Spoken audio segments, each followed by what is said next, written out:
So I got to bring something to y'all attention that was brought to my attention, right? So I was watching a video from Jackie Hill Perry and her husband's, I don't know his name, I don't watch the podcast, but I did see this snippet.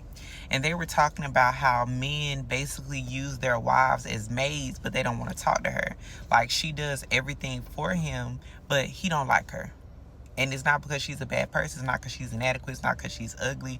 It's not even because the Lord didn't assign her, to him. He just has something in him that looks at her as a maid, and his interest is just elsewhere, right? And I was like, well, people open a scab. Not saying this against them, but we open a scab, and a lot of times we don't give people suggestions on how to stop this trauma from happening, to stop the cycle of a man pursuing you, and maybe y'all were friends, but then once y'all get into the marriage, he sees y'all differently, or there's no friendship at all. Y'all come to each other in a sexual manner and y'all bypass some things, or there's different type of relationships, right? And the thing that the Lord brought to my attention was when the Queen of Sheba, Solomon was the wisest man in the world. He had riches and glory from his father David. And when the Queen of Sheba came to meet him, she came with gifts. You are the gift. And you got knowledge, talent, wisdom. Sometimes you got house, cars, everything like that, material. And most importantly, what you should have is God, because if you seek him first, everything else will be added unto you. But anyways, when the Queen of Sheba came to Solomon, it says she asked him everything that was on her mind. She said, okay, so you got all these wives around here. They say you the wisest man. They say you can talk to animals. I'm trying to see what's up with that. Really tell me something. Everything that's on my mind, I'm going to ask you. And it says that she was impressed because he had the answer.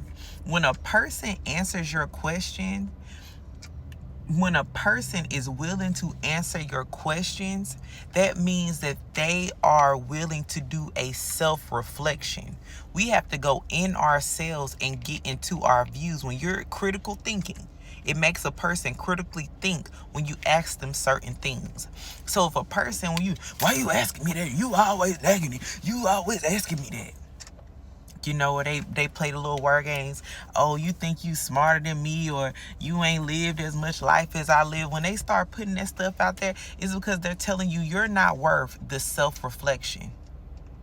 You're not worth the self-reflection. I don't see you worthy enough, queen. I don't see you worthy enough. Sometimes I don't even see you as a queen to do the self-reflection. And what you find a lot of times in marriages and relationships where the wife does feel like a maid is that she comes 100% for the children. She comes 100% in the kitchen. She comes 100% in all these manners. And the only time he comes 100% most of the time is when it's time to have sex, right? And so that makes a woman say, but when I open my mouth to hold you accountable, when I open my mouth to ask you a question, when I need connection, you're not meeting me, right? So we're never getting to 100% in these other places. But right here, when it's time for me to open my legs and bear these kids, we got an understanding. And even that, a lot of times she don't have an understanding. He just got the understanding. So how do we keep this from happening? They said that the antidote was friendship, being friends beforehand, but we know that's not true. The antidote is vetting a person to see that when you ask them a question, even when y'all get into something that may be uncomfortable or uneasy to discuss or talk about, that they feel you are worthy enough to do the self-reflection. Love y'all. Bye.